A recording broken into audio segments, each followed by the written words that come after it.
Granada es apta para el sueño y el ensueño. Por todas partes limita con lo inefable. Granada será siempre más plástica que filosófica, más lírica que dramática. Federico García Lorca. Con esta frase les damos la más cordial bienvenida al Granada Science Summit, un proyecto que viene desde el corazón de Chicas de Oro y la delicia de la divulgación científica. Agradecemos a todos los presentes por acompañarnos el día de hoy, principalmente al público que nos acompaña por interesarse en el conocimiento, a los panelistas que amablemente se han tomado su tiempo para preparar cada una de las ponencias y talleres, y al staff de Chicas de Oro, a la Coordinación de Arte y Divulgación Científica, a la Coordinación de Investigación y Desarrollo, a la Coordinación de Medios y Relaciones Públicas, y en especial agradecimiento a su servidora, Marlíes Solís, coordinadora de eventos, a Galilea Dolores y Tania Ramírez, miembros de la coordinación que hicieron posible este evento. El día de hoy, Fernanda Latani presenta la conferencia titulada La geografía feminista como soporte científico, crítico e incluyente. Adelante, Fernanda. Hola, buenas tardes. Estoy muy contenta de haber sido invitada. El día de hoy voy a compartir con ustedes una conferencia, más bien plática, no sé si se puede ver por ahí ya o todavía no. No, aún no. Hace un momento, listo, a ver. Ahí estás compartiéndonos pantalla. Sí, como que tarda un poco, pero... Ay. ¿Sí? Perfecto. Ahí está.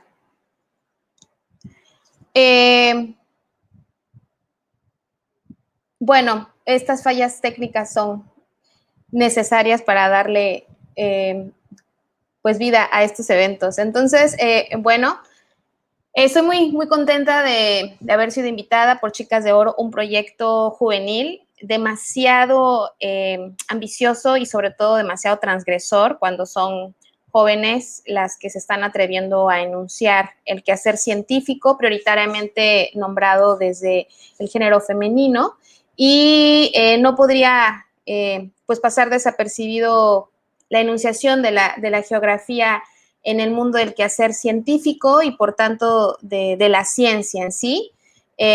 Soy docente de geografía, especialista en didáctica de la geografía con perspectiva feminista, económica y crítica. Soy licenciada en geografía por la Universidad Veracruzana y maestra en geografía en el área de sociedad y territorio de la Facultad de Filosofía y Letras de la UNAM. Y bueno, por ahí tengo algunos pues diplomados, cursos, seminarios, sobre todo porque mi perspectiva desde la geografía es la divulgación de la propia geografía feminista y por tanto la construcción del conocimiento teórico y ateórico de la geografía para pues acentuar que la geografía también tiene otros espacios en los cuales aportar para pues la construcción de una sociedad menos desigual y pues menos, digamos, terrorífica en cuanto a los problemas ambientales, sociales y geopolíticos que nos atraviesan actualmente. Y bueno, voy a comenzar con el tema que quise preparar. Un poco quería enunciar tres aspectos importantes sobre pues el auge de la geografía feminista, que se reconociera como un soporte científico, que se reconociera como un soporte crítico y que se conociera como un soporte incluyente, sobre todo porque la geografía en sí, siendo una ciencia prioritariamente androcéntrica. ¿Qué significa esto? Que gira en torno al hombre, ser humano hombre, masculino. Y el segundo punto, en muchos espacios sigue siendo una ciencia tradicional y sigue sin ser reconocida como una ciencia social, una ciencia que ha dado un giro en el pensamiento ontológico. ¿Qué significa esto? Que se han cuestionado las raíces que sostienen a la geografía en sí. Entonces, para poder iniciar esta parte, es importante que se comprenda qué es la geografía feminista o, prioritariamente en sus inicios, la geografía de género.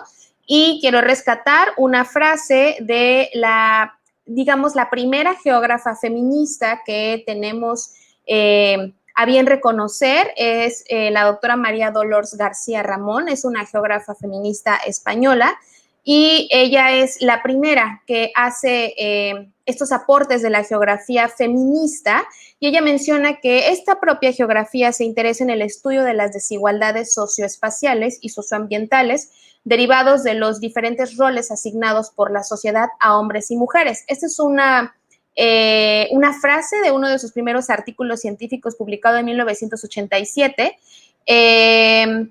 Y por supuesto, esta frase quizá hoy tenga un poquito más de sentido, sobre todo porque estamos prestando más atención a los conflictos socioambientales y las dinámicas de deterioro ambiental que se viven en el día a día por un sistema que oprime no solamente a la sociedad, sino también a nuestros recursos o bienes naturales. Y María Dolors comenzaba a identificar estas desigualdades socioespaciales y socioambientales divididas por el género, hombres y mujeres. Por supuesto que en ese entonces no es que no se hayan, no se haya dado un álgido resurgir de las disidencias sexogenéricas u otras identidades, más bien que su aportación en ese momento era desde una visión eurocéntrica. ¿Qué significa esto? Que la sociedad pensaba que solamente dentro de una zona geográfica en específico se puede generar conocimiento, se puede generar ciencia y por tanto puede ser científico. Y justamente por eso también es importante que se reconozca a la geografía primero para después poder hablar de la geografía feminista como una, pues como una ciencia, ¿no? Y bueno, ¿cómo nace la geografía feminista? Partimos de dos contextos: el contexto territorial, así lo nombré yo, y el contexto intelectual y político. Evidentemente, este contexto territorial que yo les estoy compartiendo sí se sostiene desde una visión eurocéntrica, porque lamentablemente son las mujeres en la militancia feminista, sobre todo de la tercera ola, que tienen un acercamiento con esta posición política en espacios de privilegio, porque eran las sufragistas, eran las laboristas, eran las intelectuales que estaban cerca de un movimiento feminista en ese entonces, o más bien del pensamiento feminista en ese entonces. Y por eso se nombra que los primeros aportes que vienen más bien que dentro de la Europa occidental, los primeros aportes vienen de geógrafas francesas, españolas, inglesas, principalmente en el siglo XX, 60, y auge fortuito en la década de los 70. Y vuelvo a reiterar, esto no quiere decir que en otras latitudes no se haya iniciado también un proceso de constitución del pensamiento feminista. Sin embargo, no estaba atravesado por el pensamiento geográfico como ciencia. Primeramente como ciencia, antes de hablar de una geografía feminista, aquí es una relación entre la militancia en el movimiento feminista y su quehacer como geógrafas. Viene el contexto intelectual y político, donde las primeras movilizaciones de la tercera ola del feminismo en específico, evidentemente es una lectura eurocéntrica, pero es importante que se identifique cómo la geografía feminista se sostiene de una determinada o de unas determinadas olas en el feminismo. Y por supuesto, las feministas fueron identificando centros de poder y dominación del hombre, género masculino, opresor, sobre las mujeres en ámbitos o áreas de la vida que hasta entonces pues eran privados, ¿no? Y por supuesto que empezaron revolucionando de esta manera la teoría política al analizar primariamente las relaciones de poder existentes tanto en la familia y en la sexualidad. Y por supuesto aquí es donde se centra la importancia de nombrar la participación de las geógrafas feministas en las universidades y en el quehacer académico y producción de conocimiento científico, porque descubren que no tenían un espacio de reconocimiento en el quehacer de la geografía científica. Por supuesto, hablamos de una geografía descriptiva, una geografía positivista, y no les pasaba por la cabeza crear una geografía feminista. Lo que primero les pasó por la cabeza es que se reconocieran sus aportaciones como geógrafas, así hayan sido geógrafas especializadas en la climatología, en la geología, en la edafología, en la mineralogía, en cuestiones de navegación, en cuestiones de urbanismo, en cuestiones de arquitectura, bueno, sin fin. En realidad, la primera digamos, inquietud de estas geógrafas en el movimiento feminista era que se les reconociera y que se les diera un espacio en la producción del conocimiento de la geografía que estaba siendo acaparado por hombres. Y bueno, pasamos a un momento álgido dentro de la producción del conocimiento geográfico. No podemos hablar primeramente de la existencia de conocimientos y descubrimientos en la geografía sin nombrar a las exploradoras y viajeras. Por supuesto que tenemos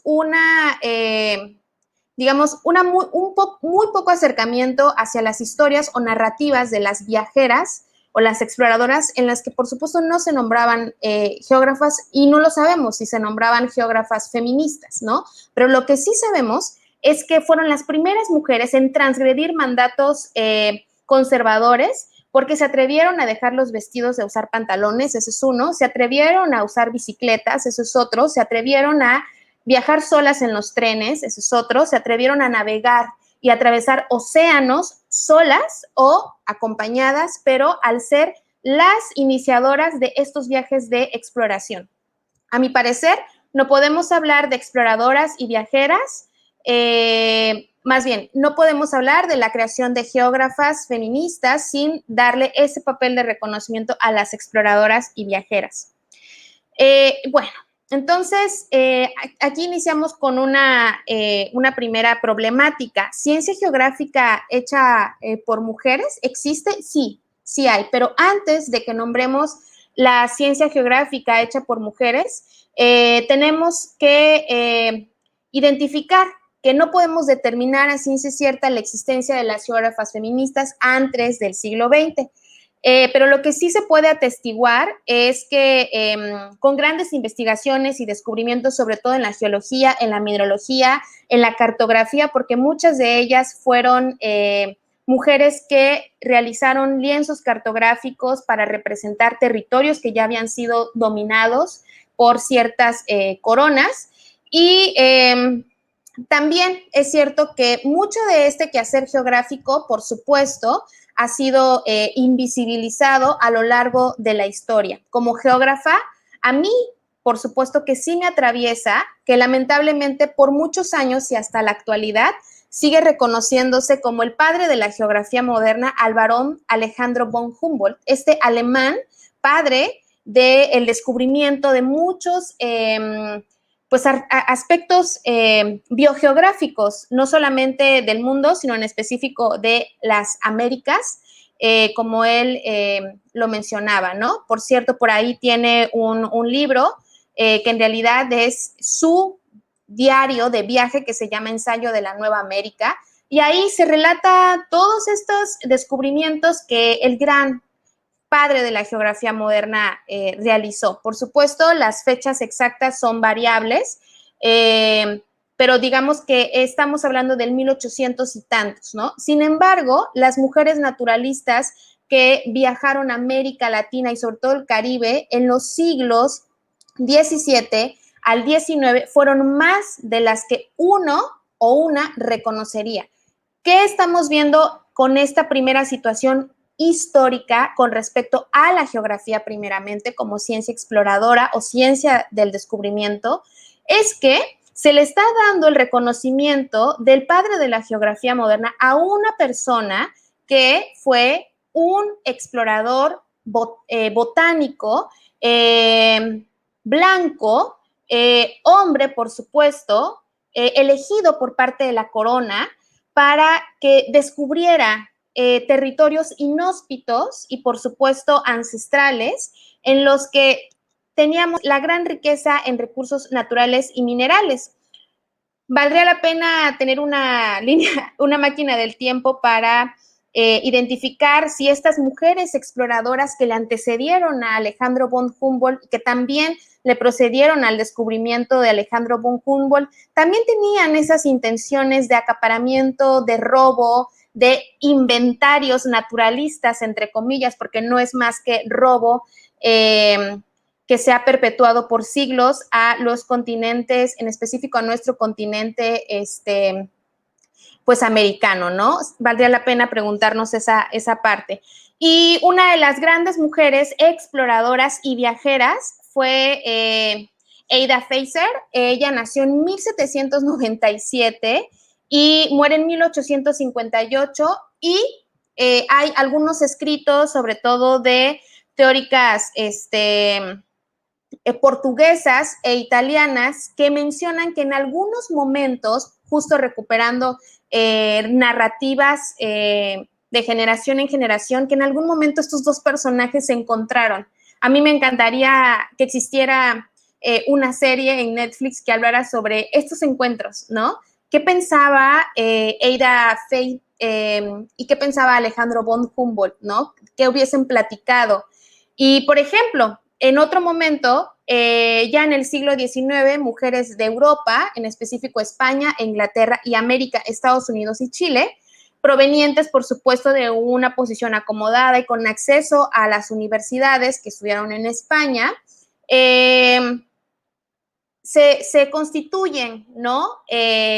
Como estas mujeres viajeras y digamos que tenemos el primer aporte de literatura, ¿no? Sin ningún enfoque científico, únicamente literatura, que se nombró Las mujeres y las emociones en Europa y América, del siglo XVII al siglo XIX. Este es un compilado que muestra cómo se veía desde la lectura de ciertas mujeres viajeras el tema de las emociones que ellas lograban vivir y vivirse al mismo tiempo en estas experiencias de viaje. Por supuesto que esto no quiere decir que no se reconozca hoy que eran mujeres de cierto estatus social, con cierto acceso a determinados privilegios que las hizo ser viajeras. Eso, por autonomía, se tiene que nombrar. Sin embargo, es importante que se sepa que antes de lo que hoy reconocemos como las grandes exploraciones o descubrimientos o inventarios naturalistas de estos hombres, estaban las mujeres. Y bueno, aquí tengo algunas muestras bibliográficas, libros de lo... no es de lo poco que hay, lamentablemente es de lo poco que se ha visibilizado y que se ha sacado del olvido. Porque recuerden que no hay mejor método de invisibilización de la producción del conocimiento de las mujeres a lo largo de la historia que no nombrarlas. Entonces, Cautiva de África no es un libro escrito por una geógrafa, es una mujer viajera que en realidad es una novela y habla sobre su experiencia de viajes hacia África justamente, y se encuentra con estos pueblos, digamos, primitivos, así lo nombra ella en la novela. Sin embargo, en ese entonces ni siquiera se le daba un lugar de protagonismo a los pueblos africanos. Sabemos que históricamente los pueblos africanos han sido únicamente como método de esclavitud y reproducción de capital a muy bajo costo por su explotación de la mano de obra. Pero este ejercicio es muy importante reconocerlo porque sabemos que en esos siglos o en esas épocas ya alguien, sí, de una posición acomodada, pero alguien le estaba dando un lugar de protagonismo a los pueblos africanos. Tenemos también un compilado que se llama Viajeras entre dos mundos, que es un recorrido historiográfico y generacional de mujeres que han viajado del siglo XVII al siglo XX, de Europa sobre todo a América, puntualizando la zona de Iberoamérica y, bueno, estos encuentros con las plantas, con lo que ellos nombraban tribus, ¿ok? Y pues las culturas diversas. Y esta pequeña compilación de Alicia Duke que se llama Viajeras anglosajonas en México. Este libro sitúa 4 historias de mujeres viajeras que visitaron México. Algunas venían de España, otras venían de Estados Unidos, otras venían de Inglaterra.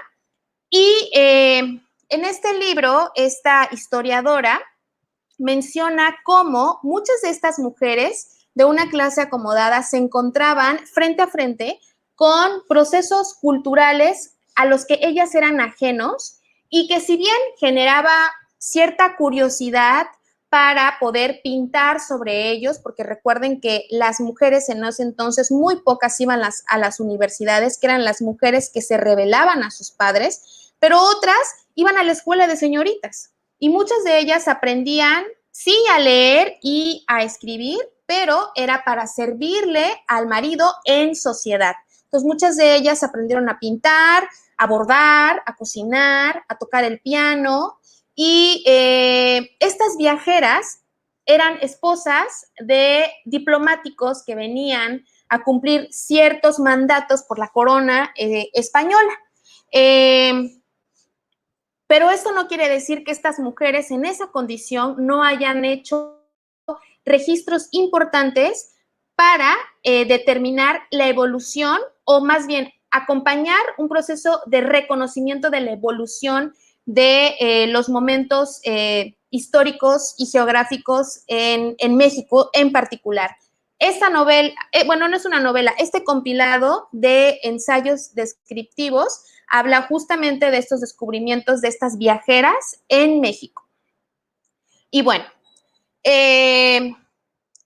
ciencia y descubrimientos geográficos por mujeres. Justo aquí les estaba compartiendo, bueno, hace un momento les estaba compartiendo que sí hay geógrafas y no geógrafas, pero sí que han hecho aportaciones al mundo de la geografía. En particular, la geógrafa Emerson, que fue una gran motivación para crear la primera, digamos, sociedad de mujeres geógrafas, y eso me recuerda mucho al ejercicio tan bonito que tienen ustedes como Chicas de Oro, porque son amigas que compartían algo en común y se organizaron para dar a conocer la producción del conocimiento de las mujeres en ese momento. No todas eran geógrafas, pero como una fue la iniciadora de esto y quien inició esto, y más bien tenía la idea, era una geógrafa, decidieron nombrarlo como Sociedad de Mujeres Geógrafas, pero había pilotas, mujeres pilotas aviadoras, había periodistas, había geólogas, había profesoras, había químicas. Esta sociedad creada en 1925, que contempla determinadas geógrafas y no geógrafas importantes para la producción y la divulgación, más bien, de esa producción del conocimiento que estaba invisibilizada. A mí también me gustaría saber si quizá ahí podríamos identificar los primeros esbozos de una geografía feminista. Y esto totalmente rompería con el paradigma de que la geografía feminista nace en un momento en específico en Europa y lo podríamos trasladar a otro punto en el espacio geográfico. También tenemos a la geóloga Catherine Alice, que, por ejemplo, quizá esto les interese aún más a las que nos escuchan o les que nos escuchan, sobre todo por el campo de la ciencia tecnológico abstracta, que es, su campo fue la minerología y la petrología, o sea, la especialización en el descubrimiento de minerales y rocas. grandiosas aportaciones para la geografía actualmente, pero por supuesto que valdrá más la pena para la producción del conocimiento masculino en la geografía y las ciencias que la alimentan y a la vez que se complementan, nombrar quién fue el creador de la tabla de la taxonomía de las texturas, por ejemplo, para identificar porosidad, para identificar limosidad, ¿no?, de las rocas y los minerales, siendo un hombre que reconocer que fue una geóloga quien hizo estas aportaciones tan interesantes para la mineralogía y la petrología. Y bueno, entonces nos vamos a trasladar a otro punto, ya que hicimos un pequeño recorrido histórico sobre la geografía feminista. Vamos a entrar a otro punto central en el desmenuce de esta problemática.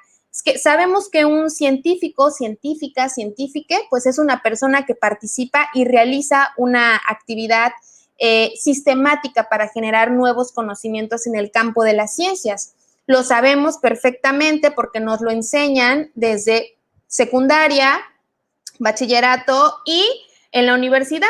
Hay que seguir determinado método científico para realizar una investigación científica. Y estos métodos científicos generalmente han sido constituidos a lo largo de la historia y después modificados o,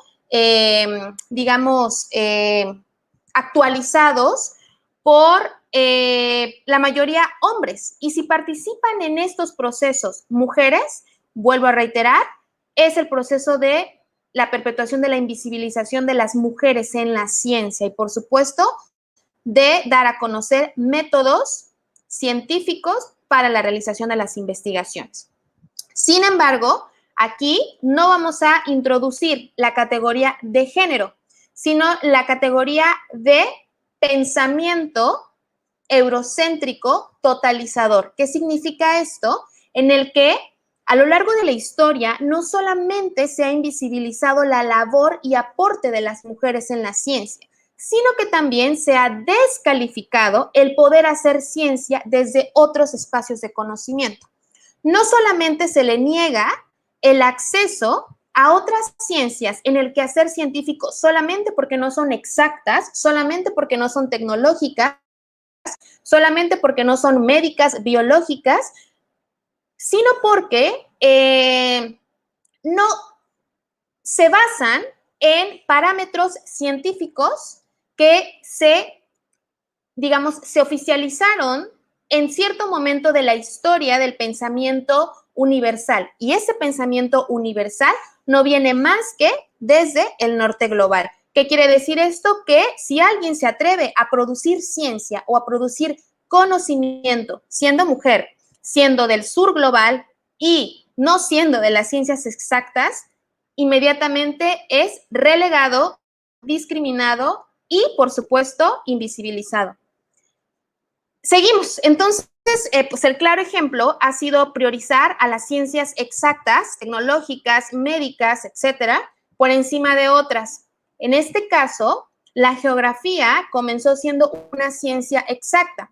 Para poder nombrar y poder nombrarme hoy como geógrafa feminista, debemos y tengo que saber la evolución del pensamiento geográfico. Tengo que desmenuzar los momentos en la historia de la geografía y por cuántas etapas ha pasado para identificar esas rupturas y quiebres epistémicos y entonces decir, esta es la grieta de la cual yo voy a alimentar la geografía que estoy construyendo o la geografía a la que estoy haciendo aportaciones, porque esa grieta demuestra que no tenía integrado ciertos elementos que hoy son indispensables para nombrar el quehacer científico de otras ciencias, en específico de la geografía. Entonces, gracias al giro ontológico, como lo nombran ciertos autores geógrafos, por supuesto, teóricos blancos, hombres, sin embargo, también tenemos algunas aportaciones por geógrafas, sobre todo geógrafas británicas y estadounidenses que mencionan que este giro ontológico de la geografía, un concepto meramente filosófico, que la geografía hoy puede ser nombrada como una ciencia social y crítica. Por eso, en mi labor como docente, cuando inicio a dar clases, es importante que se mencione estas etapas de la evolución de la geografía y del pensamiento geográfico en sí, para poder después compartir que te agradezco geografía descriptiva, te agradezco geografía exploradora, te agradezco geografía positivista, te agradezco geografía tradicional, pero hoy esa geografía queda guardada en el baúl, porque este es el momento, dada la situación política, económica, geopolítica, cultural, social y todo lo que tenga que ver con en relación a las desigualdades en el espacio geográfico, es importante nombrar la existencia de una geografía social. Y bueno, ¿por qué una geografía feminista? Estas son mis aportaciones porque uno, cuestiona la estructura de dominación que permea sobre las vidas y cuerpos de las personas no privilegiadas. ¿Qué significa esto? Que esta geografía feminista que sí existe, que sí se está teorizando, que se está produciendo conocimiento, que hay propuestas metodológicas y que ya no solamente está visible en España, en Francia, en Inglaterra, ni en Estados Unidos, también está en México, está en Brasil, está en Panamá, está en Colombia y por supuesto, aunque no lo nombremos porque lamentablemente es un proceso de nuestra mala formación, que no sabemos los nombres de los países de África, ni mucho menos procesos culturales y políticos en África, pues también ahí se está produciendo geografía feminista, una geografía feminista que tiene como contexto la racialización y la esclavitud histórica de estos pueblos.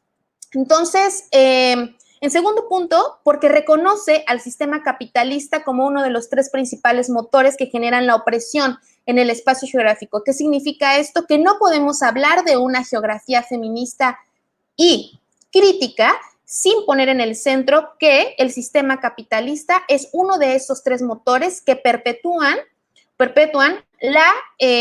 las dinámicas de opresión a lo largo de la historia en diferentes cuerpos, contextos y memorias, porque también está presente en esto, porque nos lo heredan y son parte también de las narrativas de nuestros pueblos. Y tercero, porque nombra que la categoría de género, esto que mencionaba en un principio que lo compartió en uno de sus primeros artículos María Dolores García Ramón, no es la única categoría a considerar cuando de hacer análisis se trata. Se nombra la condición de clase, la condición de racialización o raza, el origen étnico y, para mí, el contexto geohistórico. Sin embargo, aunque actualmente en las ciencias sociales está muy en boga el concepto de interseccionalidad, hay autoras como María Lugones que no recupera el concepto de interseccionalidad, pero sí construye un concepto que se adecua más a los contextos y vivencias de las mujeres del sur global, que es un conjunto o un compilado de opresiones. O sea, que nosotras como mujeres, siendo la categoría principal de estudio de la geografía feminista, contemplamos varias opresiones, no solamente el género. Entonces, estas opresiones no son aisladas, pero sí son de forma distinta, dado el espacio, tiempo y poder de los otros. Una categoría geográfica que es poco reconocida porque es más como de la historia es el tiempo. Y no podemos hablar de espacio y producción del espacio geográfico, como bien lo cita el geógrafo brasileño afrobrasileño, Milton Santos, el espacio-tiempo. No podemos separar al espacio sin el tiempo. Así es como nace la necesidad de que las geógrafas motivadas por el feminismo hagan sus propios aportes. ¿Cómo vamos de tiempo? Bien. Ok. Entonces, cómo las personas comprenden la ciencia geográfica es fundamental para adentrarles a las diversas geografías existentes. Aquí vamos a entrar a otro punto sumamente trascendental para que se comparta que la geografía feminista, si bien tiene como principal sujeto-objeto de estudio a las mujeres, no solamente está interesada por las mujeres en sí, sino por una muestra de pluralidades disidentes y subversivas que rompen con el status quo que nos asigna el pensamiento colonialista, del ser mujer, del ser hombre y viceversa. En esta nueva forma de comprensión de la ciencia sirve mucho la metodología y el método oportuno a utilizar. Y esto, por supuesto, que nos suena a ciencia o a método científico, ¿no? Entonces, hay que comprender primeramente cuál es el objeto de estudio y aquí es muy importante, es una recomendación, es reconocer a los sujetos de estudio o les sujetos de estudio de la investigación fuera de la objetivización. ¿Qué significa esto? Que seguir nombrando objetos de estudio a las personas con las que trabajamos en las investigaciones es perpetuar un pensamiento colonialista en el que las personas no tienen vida, no tienen identidad y no merecen ser reconocidas como personas. Hay que romper con ese paradigma colonialista en el que todo es objeto de estudio. Si son personas, hay que nombrarlos como personas y, por tanto, como sujetos de estudio, siempre y cuando sean investigaciones consensuadas. Porque muchas veces es visto como no geográfico y como si no fuera ciencia o científico. ¿Qué significa esto? O sea, no seguir un método científico desde el pensamiento universal, no seguir cierta metodología de los clásicos, es simplemente decir que no estás haciendo ciencia. Y agréguenle que estas investigaciones no están siendo citadas con un formato adecuado. ¿Esto qué quiere decir? Que se sigue perpetuando esta formalidad tan dañina del hacer ciencia y el hacer procesos científicos con ciertos parámetros de un pensamiento colonialista. Ahora, por tanto, para pensar en objetos o bien sujetos geográficos feministas, se debe de construir una metodología actualizada, ahí me faltó la A, crítica e incluyente. ¿Qué significa esto? Eso implica entender y reconocer las pluralidades. Para ser más precisa, no todas las mujeres en todas las latitudes son las mismas. No todas las narrativas de países en situación de guerra son las mismas. No en todos los países tenemos la legalización y la despenalización del aborto. Y eso es una categoría que retoma la geografía y, por tanto, la geografía feminista para saber cómo se han espacializado los derechos sexuales y reproductivos de las mujeres. Y bueno, infinidad de pluralidades que antes que reproducir determinados métodos o metodologías para producir conocimiento científico, tenemos que reconocer las diferencias en el habitar del espacio geográfico. Y bueno, otro concepto que yo incluyo en mi presentación es el ser incluyente. Y está muy en boga actualmente, tanto en la política pública como en los espacios universitarios, hasta nuestros profesores o sus profesores los dicen. Y según el significado, quise copiarlo textualmente y ponerlo. Ser incluyente significa que involucra la diversidad de gentes, opiniones, creencias, lenguas, sin distinciones, sin discriminación, conforme a la sensibilidad social. Aquí la pregunta del millón, ¿de verdad estamos siendo incluyentes?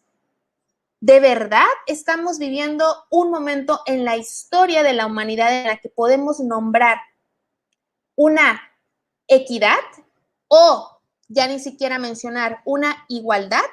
Valdría la pena revisarnos si de verdad estamos siendo incluyentes en nuestros procesos de socialización, primeramente los grupos de amistades que elegimos, la escuela donde estudiamos, la universidad pública o privada en la que nos formamos, el círculo de amistades a las que acceden nuestros padres, nuestros hermanos, lo que leemos, lo que escuchamos, lo que vemos, a quienes invitamos a nuestras reuniones. Eso verdaderamente es hablar de una posición incluyente.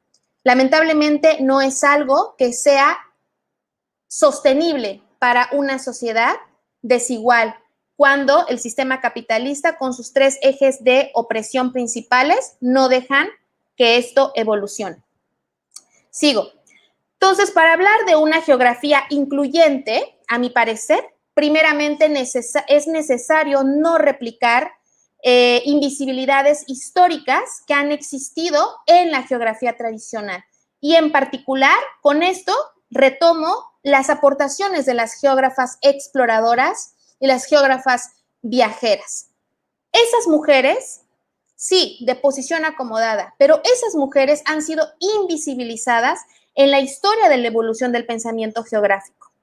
Y es necesario rescatarlas de la invisibilización para construir nuevas vertientes de la geografía y romper de una vez por todas con esa geografía tradicional, eurocéntrica y, por supuesto, androcéntrica. Entonces, hace un momento estaba yo mencionando que el norte global, que el sur global, partamos también de desmontar los preceptos coloniales sobre la importancia del norte global y del sur global. Seguramente en las clases de geografía, no sé quiénes me estén escuchando, pero al menos yo no lo enseño en mis clases, es que el norte siempre importa. El norte global siempre importa porque es donde se produce el conocimiento, ¿no? Europa, por supuesto, Canadá, por supuesto, Estados Unidos, el imperio chino, y ese es digamos, la parte del planeta que importa.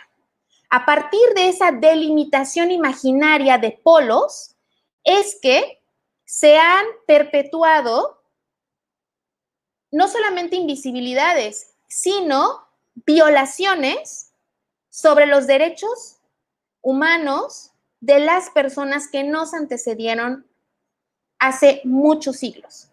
Y no debemos de dejar de nombrar cómo Europa, en específico determinados reinos, lograron su poderío y su expansión del poder justo sosteniéndose de los pueblos africanos. Y no podemos dejar de mencionar América. Entonces, hay que desmontar los preceptos coloniales sobre que el norte es la producción o es donde se produce el conocimiento universal, absoluto, lo mejor, lo puro, la ciencia. Todos quieren ir a estudiar medicina a Europa, todos quieren ir a estudiar química a la Sorbona, pero nadie quiere ir a estudiar medicina a Panamá. Nadie quiere ir a estudiar medicina a Colombia, en las universidades interculturales, a socializar con el pueblo wayú. Hay que revisarnos esas narrativas. Esta geografía feminista, como apuesta crítica e incluyente, enuncia, dado el contexto de su construcción teórica, los aportes de las juventudes, mujeres lesbianas, mujeres indígenas, mujeres negras, mujeres migrantes, discapacitadas, transgénero, desde un punto clave en el mapa planetario de la globalización. ¿Qué significa esto?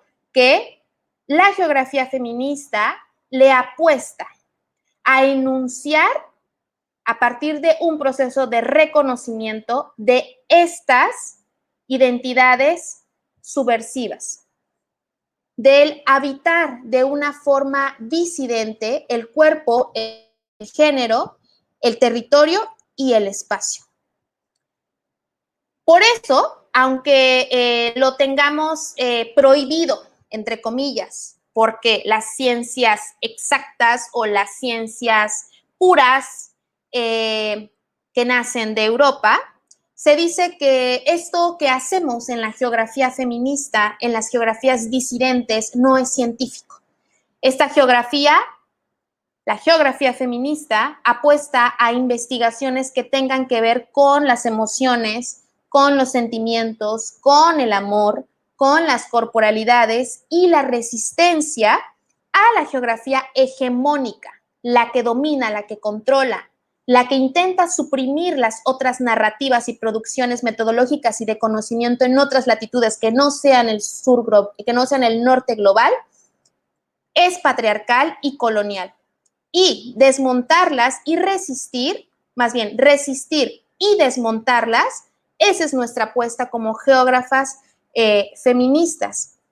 Por supuesto, hay muchas geógrafas feministas que están haciendo aportaciones desde diferentes trincheras, porque esa es nuestra estrategia. Hay que recuperar esos espacios en los que los geógrafos hombres han dominado. Y ya que los recuperamos, hay que politizar esos espacios. ¿Qué significa esto? Que las geógrafas feministas no están peleadas simplemente porque no hacen ciencia social con las geógrafas botánicas, por ejemplo, con las que hacen evaluación de suelos, con las que hacen estudios de hidrología, con las que se la pasan todo el día en el laboratorio. No, no estamos peleadas con esas geógrafas que tienen un giro distinto en el mundo de la geografía.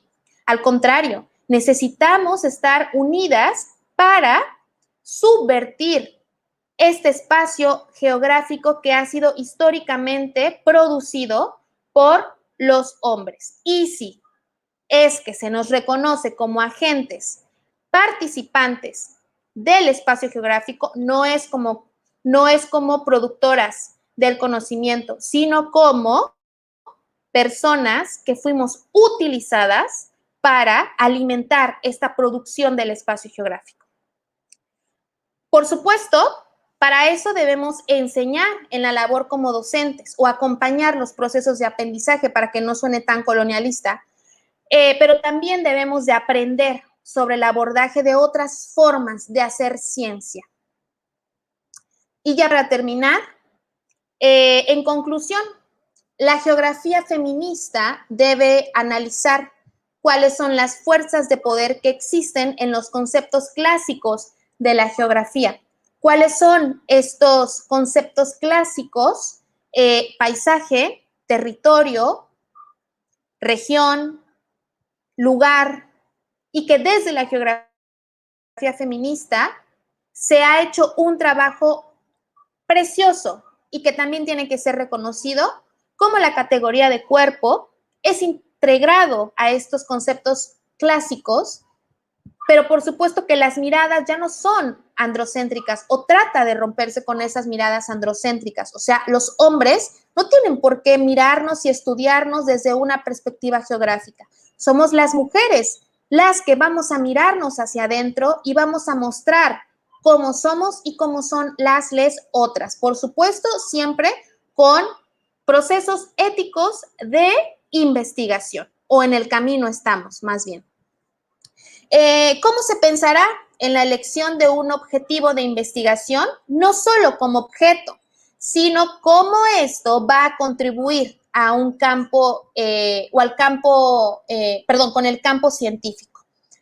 Revisarnos cómo elegimos nuestros objetivos de investigación, ya sea en algún proyecto final de alguna materia, ya sea en nuestras tesis de titulación, licenciatura, especialidad, maestría, doctorado, ¿Cómo determinamos esos objetivos de investigación? Y no tiene nada que ver con que todas sean desde la geografía feminista, para nada.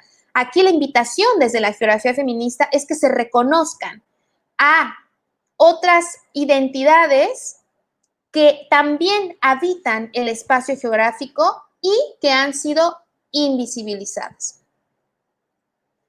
Y concluyo. Diana Lan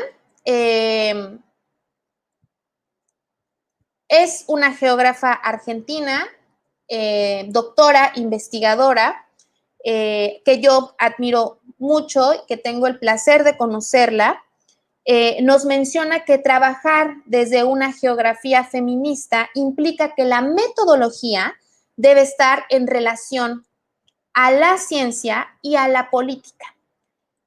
O sea, hay que politizar el hacer ciencia, hay que desmontar la ciencia clásica, hay que tambalear los mandatos establecidos del hacer ciencia y de los métodos científicos. Lo que significa desarticular a esa ciencia geográfica tradicional, en mi caso, como geógrafa, por su carácter sexista, androcéntrico, patriarcal y colonial. Y esto último es una aportación mía, porque no solamente se hace esta lectura desde la geografía como ciencia, sino con todas las ciencias de las cuales día a día aprendemos, así sea medicina, así sea ingeniería ambiental, así sea química, farmacéutica, así sea derecho, así sea veterinaria, así sea, no sé, infinidad de ciencias que hoy son parte de procesos de formación universitaria. Todas estas ciencias, sin excepción, tienen un carácter tradicional, sexista, androcéntrico, patriarcal y colonial. Y tenemos que trabajar en conjunto para desmontar esto que tanto daño hace, no solamente al conocimiento, sino a la sociedad. Y por último, quiero compartirles que hay que trabajar día a día como geógrafas profesoras, geógrafas investigadoras, geógrafas en diferentes espacios y trincheras, que antes de que exista una geografía feminista, debe de ser una ciencia antirracista, decolonial, antipatriarcal y anticapitalista. A mi parecer, esa sería una verdadera geografía crítica e incluyente. Y bueno, eso es todo. Por aquí les dejo mis datos y me faltó compartir que tengo un proyecto personal desde hace 2 años que se llama Núcleo de Geografía Feminista Itinerante. Lo pueden buscar en redes sociales y por ahí se comparte información relevante a la divulgación de la geografía feminista desde una perspectiva decolonial, antirracista y anticapitalista. Y bueno, eso es todo. Muchas gracias, Fernanda. Estuvo increíble esta plática. Me encantó. Vamos a iniciar con la ronda de preguntas. Y pues para iniciar tenemos muchos comentarios del público.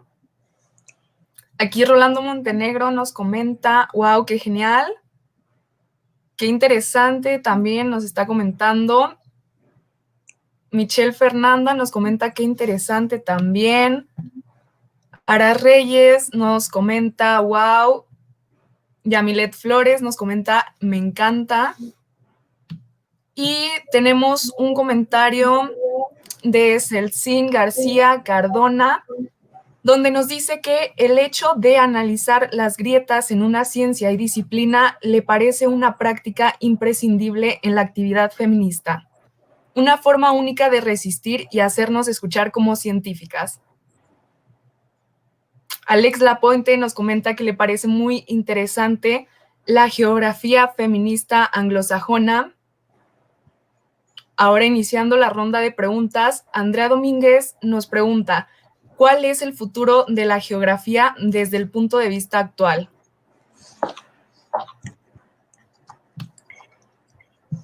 Ok, bueno, definitivamente no puede haber geografía sin mujeres, no puede haber futuro sin mujeres en general, pero priorizando el quehacer de la ciencia geográfica, creo que puse las cartas sobre la mesa. Debemos de trabajar en revisar cómo primeramente nos adentramos al mundo de la geografía por medio de la enseñanza, desde la enseñanza básica. ¿Quiénes son las personas que nos están enseñando geografía? Porque muchas veces en la educación básica, sobre todo en la primaria y en la secundaria, lamentablemente, las personas que nos enseñan geografía hacen que nosotres tengamos rechazo hacia la propia geografía por las formas didácticas o las didácticas en las que nos enseñan la geografía. ¿Sabes qué? Apréndete los países y las capitales de Europa, de América, de Asia, apréndete los ríos y hazme un mapita y listo. Y lamentablemente, eso genera que se pierde el interés por la geografía. No voy a hablar mal de mi pan porque soy geógrafa, pero la geografía es la única ciencia con muchos tejes multidisciplinarios que no tiene otra ciencia. No lo tiene la historia, no lo tiene la antropología, no lo tiene la sociología, parto de las ciencias sociales o las ciencias socioambientales, por supuesto. No lo tienen.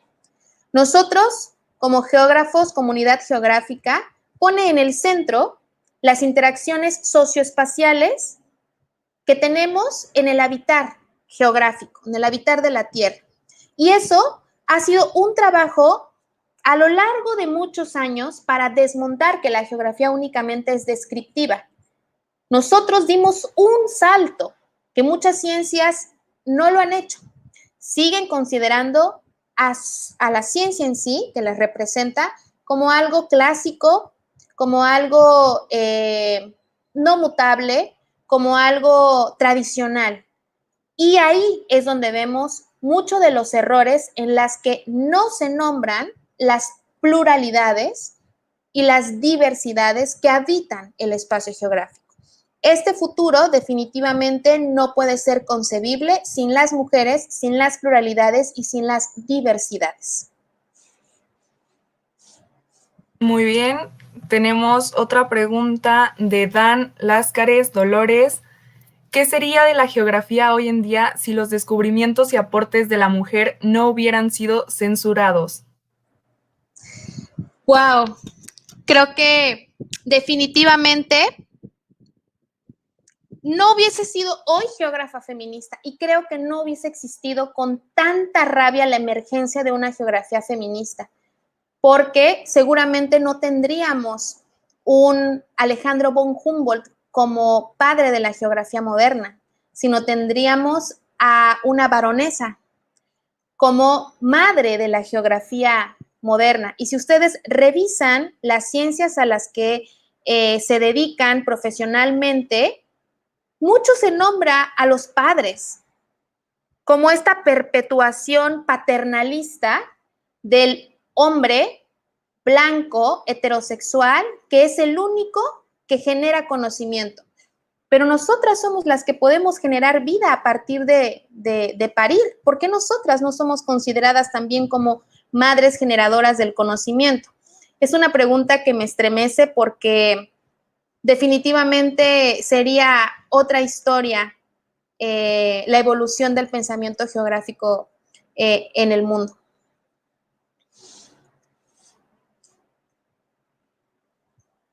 Claro. Gali Dolores nos pregunta cómo podemos ayudar a visibilizar el trabajo de estas mujeres en la geografía. Puede sonar muy colonialista, pero la universidad es colonialista, nosotros tenemos dinámicas colonialistas y no va a ser nada más y nada menos que por medio de la divulgación y la lectura. Hay que informarnos, hay que leer, hay que tener la humildad de preguntar a la otra, al otro, y compartir. Por supuesto que la lectura no lo es todo, las narrativas, la oralidad es sumamente importante y quiero aquí compartir que, por ejemplo, los aportes que se han hecho desde la geografía feminista indígena decolonial en Colombia, en México, que son justamente las áreas de investigación que yo trabajo, no como docente, sino como investigadora independiente, es darle ese lugar de resignificación a las mujeres indígenas al momento de construir su propio conocimiento. Ellas, al momento de que nos cuentan algo de cómo es su paisaje, de cómo es el agua, de cómo es la casa donde viven, de cómo bordan, de cómo resisten, están produciendo conocimiento. Pero ese conocimiento, lamentablemente, no es considerado como un conocimiento válido para la ciencia. Eso también es muy importante reconocerlo, que no solamente es por medio de las lecturas, del análisis, de la divulgación de la ciencia en sí, sino del reconocimiento de las otras formas de cómo se produce conocimiento en el sur global y que el norte global nos ha perpetuado sistemáticamente por las formas en las que estudiamos y nos educan en las escuelas, que eso no es válido.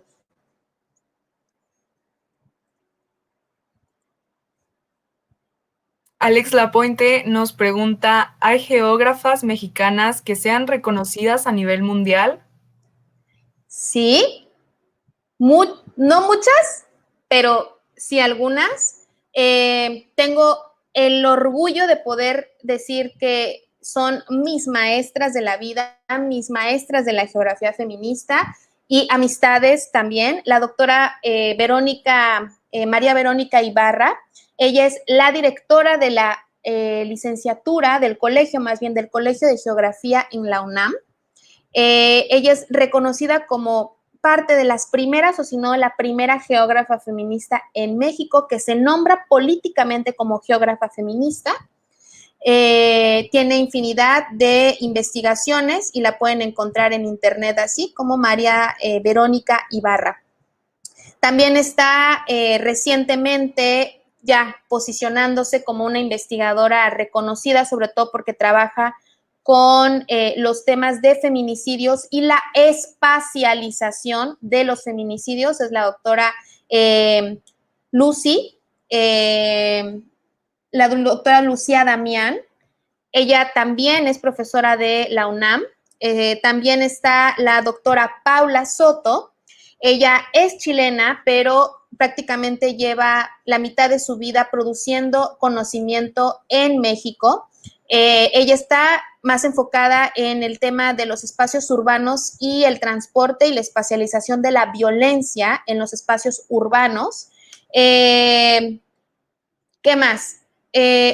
Bueno, creo que la lista no es tan larga, pero me emociona hablar de ellas, entonces nombraré únicamente a ellas. Por supuesto, hay un relevo generacional en el que estas mujeres de las que yo les compartí, algunas ya están cerca de los 60, cerca de los 50, cerca de los 40, pero existimos otras mujeres geógrafas que estamos haciendo un relevo generacional y creo que es importante que nos nombremos porque a partir del reconocimiento y del nombramiento nos pueden conocer. Y se ubica que la geografía feminista no muere con el hecho de que ellas pasen a otra etapa de su vida como mujeres maduras, porque siguen produciendo conocimiento, sino que más bien se actualiza la propia geografía feminista y se hacen nuevas aportaciones desde diferentes contextos. Excelente. Recuerden seguir a estas increíbles mujeres y geógrafas mexicanas a nivel mundial. Vamos con una pregunta más. Alesa Escobar pregunta, ¿por qué siempre que se habla de la geografía jamás se le da como que un espacio o un reconocimiento a lo que es una geografía social?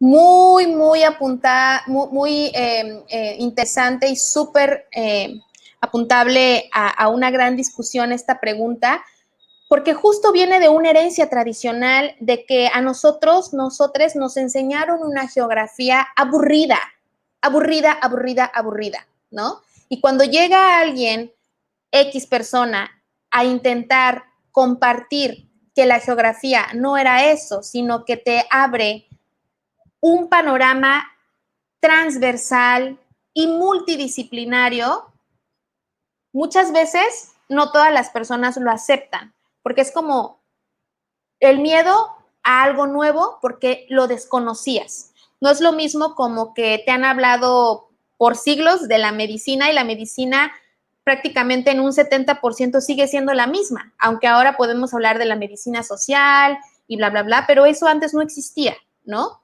Prácticamente sigue siendo la misma y justo porque trabaja con el cuerpo humano en su totalidad, ¿no? Pero la geografía no es así. La geografía se transformó, transmutó, evolucionó, evolucionó.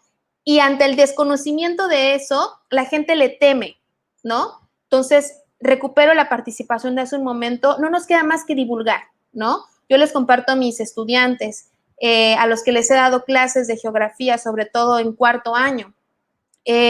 Aquí ya no es una geografía clásica tradicional. Aquí yo no les voy a venir a decir que se aprendan los países y las capitales y los ríos y el Yansequián y el río Éufrates, porque no me importa, ¿no? A mí lo que me importa es que ustedes reconozcan que allá afuera ustedes son agentes productores del espacio geográfico y sus propias interacciones y comportamientos y pensamientos son pieza clave en la construcción de ese espacio. Otra vez, Alesa Escobar nos dice, es una mujer admirable, profesora, le tengo mucho respeto. Gracias, Ale. También Yamilet Flores, nuevamente comentando, nos dice, me parece estupendo que a través de este tipo de conferencias se haga conciencia sobre el trabajo que está teniendo la geografía feminista para el reposicionamiento de aquellos sujetos de estudio invisibilizados. Mil gracias y excelente ponencia. Gracias. Por ahí Saludos les desde dejé... Chile también. ¡Ah, súper! Gracias. Por ahí les dejé mis datos, el Facebook y la plataforma Academia Edu. Yo les recomiendo a quienes no la conocen. Es un Facebook de escritos y de productores de conocimiento. Entonces, algún artículo que no lo encuentren porque esté súper lleno de candados o pagado, ustedes pueden entrar a esa plataforma academia.edu y es un mar de capítulos de libros, artículos, tesis de diferentes ciencias. Por supuesto, ahí tengo mi cuenta, pero ustedes pueden encontrar lo que quieran en esa plataforma. Increíble, muchas gracias. Jania Ojeda nos comenta, muy interesante su plática, la admiro, me gustó mucho cuando mencionó la geografía feminista sobre el cuerpo de la mujer. Gracias por enseñarme sobre eso. Gracias, Jania. Por ejemplo, rescatando el comentario de Jania, como profesora de geografía y profesora de proyectos de investigación, realizamos un proyecto en el que justo se hizo una intersección con la medicina social, el derecho penal y la geografía feminista para hablar del acceso al aborto en jóvenes adolescentes, ¿no? Y es otra vez una forma de las muchas formas en las cuales podemos enunciar la urgencia de que se reconozca a la geografía feminista. Gracias sociología, gracias derecho, gracias antropología, gracias filosofía, pero nosotras también podemos hacer conocimiento. Claro que sí. Monse RG nos comenta, me encantó esta ponencia. Gracias. Y Vaneku nos comenta, siempre es un placer escucharte y verte, Fer, grande tu ponencia. Oh, gracias, Vani. Bueno, así cerramos la ronda de comentarios y de preguntas. Le cedo la palabra a mi compañera Montserrat Morelos.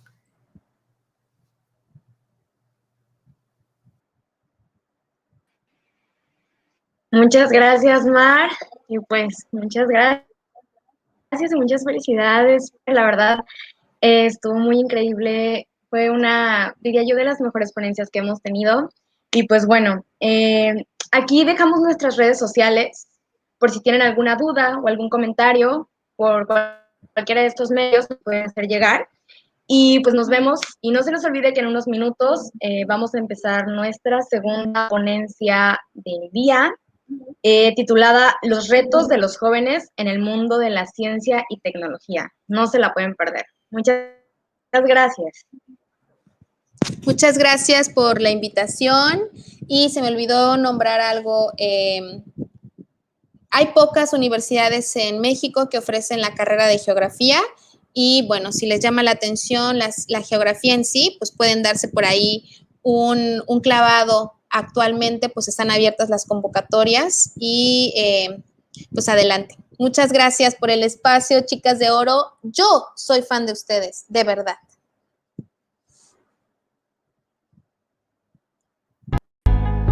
Muchas gracias, Fer. Un abrazo a la distancia.